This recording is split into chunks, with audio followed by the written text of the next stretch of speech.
What's up, you guys? It's Steve here, and breaking news just coming out as a couple hours ago. President Joe Biden addressed the nation, and he's talking stimulus packages. Now, I'm going to get you caught up on the latest. I'm going to be covering all the details, headlines rolling out, the official breakdown of funds coming out as we're hearing about new programs. This is your breaking news stimulus check update and stimulus package update. Now, for those of you that follow me here on the channel, you know I keep you up to speed on all of these federal stimulus programs, and you guys, take a look at these headlines just coming out in the past hour. White House hopes slower August job growth is a sign that the economy is cooling at a manageable rate, and they're addressing previous stimulus packages of the past where there's still funding they're saying is going to be rolling out in new forms of programs. Now, very quickly, President Joe Biden on Friday today touted an August jobs report that slightly exceeded analyst forecasts and marked another month of slowing job gains, something the White House officials have been hoping for in recent months, showing signs of indication of this inflation at a 41-year high slowing as a result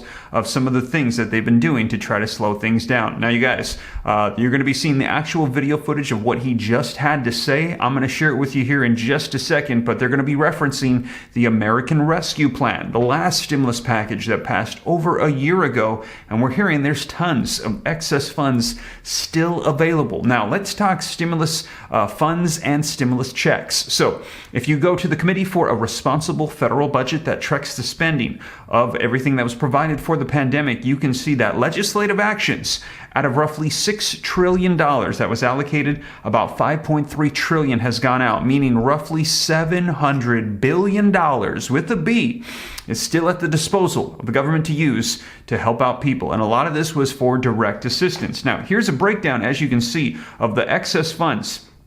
Through legislation, you can see direct payments that went out. There has been spent roughly about $870 billion that was allocated to go out. So not even $1 trillion of the $6 trillion was just stimulus checks. You can see stimulus check number 3, $1,400 per person, costed about $411 billion, $400 billion exactly went out in distributions. Now, the first stimulus check of $1,200, that was $294 billion, $276 billion actually went out. So the student loan debt forgiveness, the executive order we just heard about, that's $300 billion. That actually costs pretty close to, and maybe even a little bit more than sending out a $1,200 stimulus check. So think about that.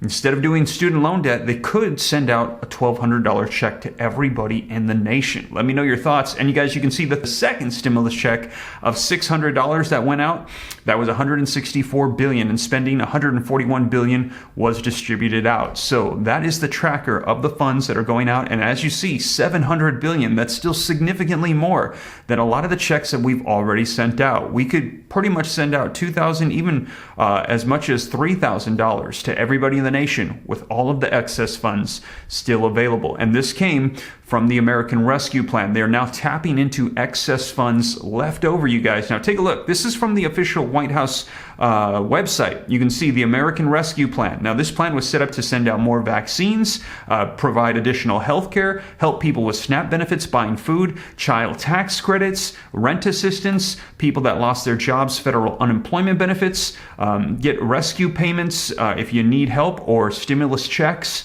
Also, PPP and EIDL grant programs for people. So you guys, these are all federal provisions that they're talking about, and they're talking about new programs rolling out. And as I mentioned, there's a ton of excess funds. And now Biden, as we're getting closer to these elections, he's starting to talk again about the economy, stimulus packages, stimulus provisions, stimulus programs. Now, will there be a fourth federal level stimulus check? Now, we will see. I will keep you up to date on that, you guys, but let's take a look at the speech that he's saying. And also, we're hearing that there are hundreds of billions of dollars in excess funds for states going out. So we've already seen stimulus checks in roughly 20 different states across the nation, but we're hearing more is on the way. Likely states that have already had them are going to have more. States that haven't had them, we're hearing, are starting to consider them right now. We've heard of excess funds of $10 billion in Alabama. We're hearing about new programs coming out in California, Florida, Texas, Washington, D.C., all across the nation.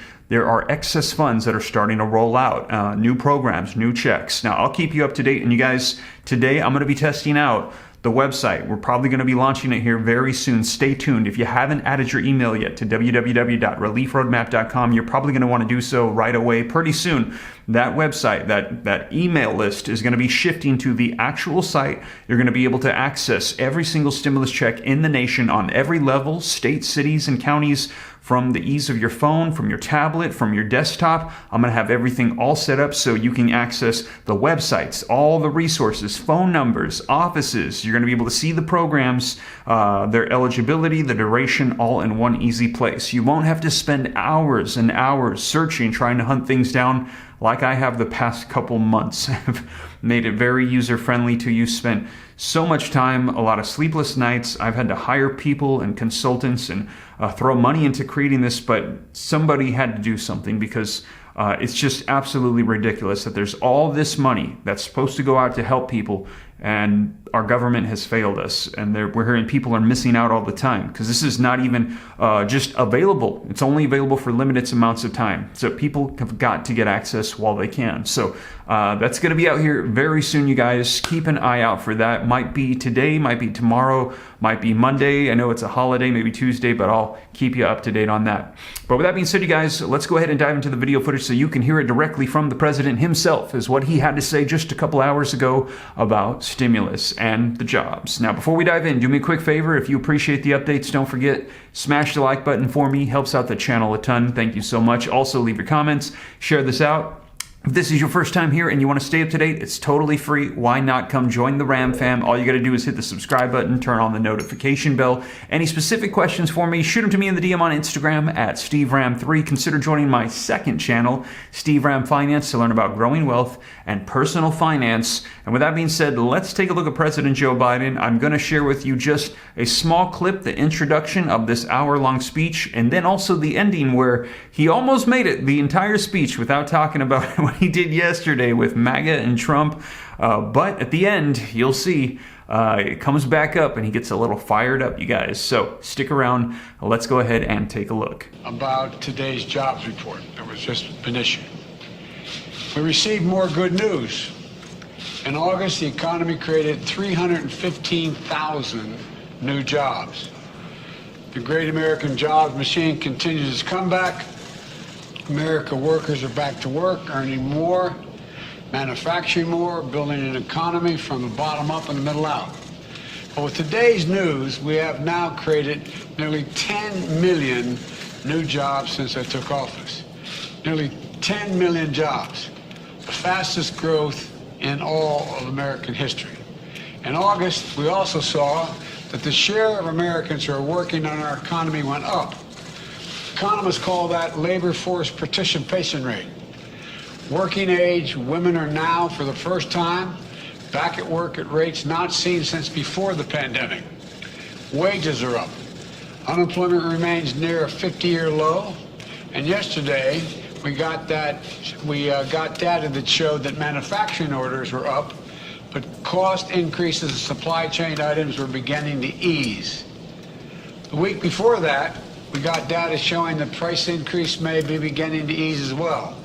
The bottom line is jobs are up, wages are up, people are back to work, and we're seeing some signs that inflation may be, I'm not overpromising, may be beginning to ease. Couple that with the fact that gas prices have now fallen 80 straight days, the fastest decline in over a decade. And the price at the pump is now $1.20 a gallon less than it was the beginning of the summer. America has some really good news going into Labor Day weekend. But we're also seeing something else critical to the backbone of the American economy. Manufacturing. Manufacturing is roaring back. Since I took office, the economy has created 668,000 manufacturing jobs, the strongest manufacturing recovery since the 1950s. And just last week, we've seen major American companies from First Solar to Corning to Micron announce plans to invest tens of billions, that's not a misstatement, tens of billions of dollars expanding manufacturing in America. We've seen major global companies like Toyota and Honda announce that they're choosing America to invest and build. None of this is happening by accident. These investments and this recovery are a direct result of my economic plan. Some people gave up on American manufacturing. Not me, not the Secretary, not the American people. Make it in America is no longer just a slogan. It's a reality in my administration. I'm committed to building an economy from the bottom up and the middle out. You've heard me say that 1,000 times. But that's what's happening. And that's what we're here to talk about today. Now, a big part of the American Rescue Plan that I signed a month after we got in office, we were facing a once-in-a-century pandemic, historic joblessness, businesses struggling to stay open, remote learning for our children. But thanks to the American Rescue Plan, we have come a long way. We got vaccine shots in arms. We helped people who needed them the most. We kept teachers in classroom, cops on the beat, firefighters on the job, because the local communities didn't have the money to pay for them. And as a result, COVID no longer controls our lives. More Americans are working than ever. Businesses are growing. Schools are open. And today we're celebrating a signature program, the American Rescue, within the American Rescue Plan, that's going to help communities that need it most. Look, it's called the Build Back Better Regional Challenge.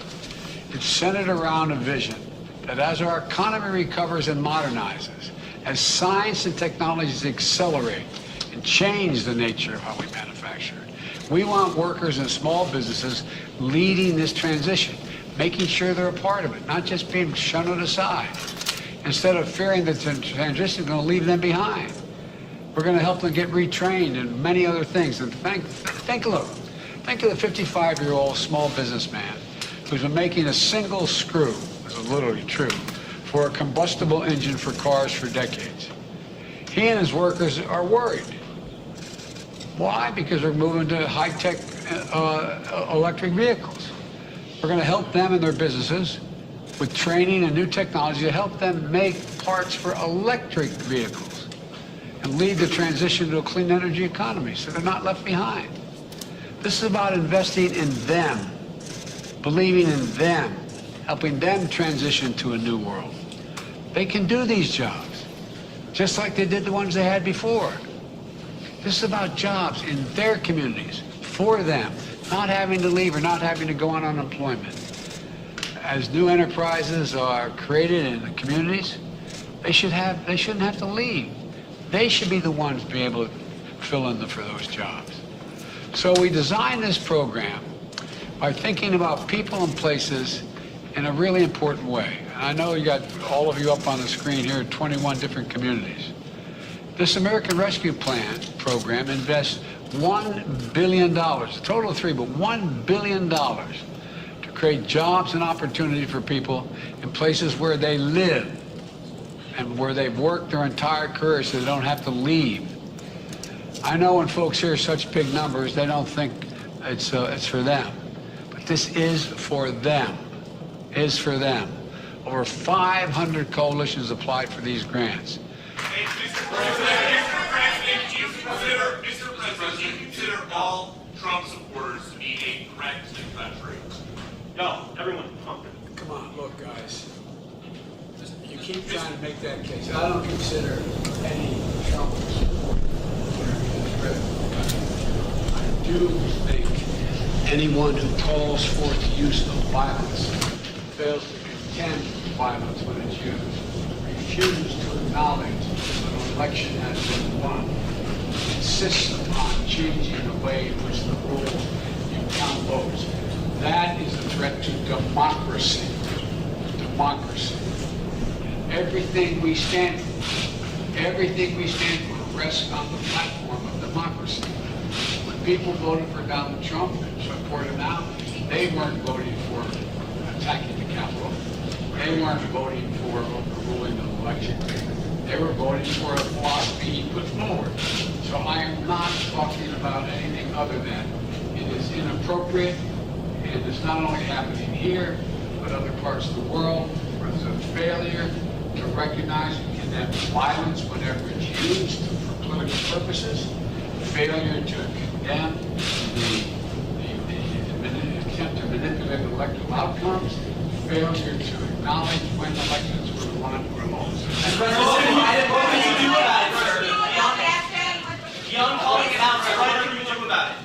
All right, everyone, come on, can we move?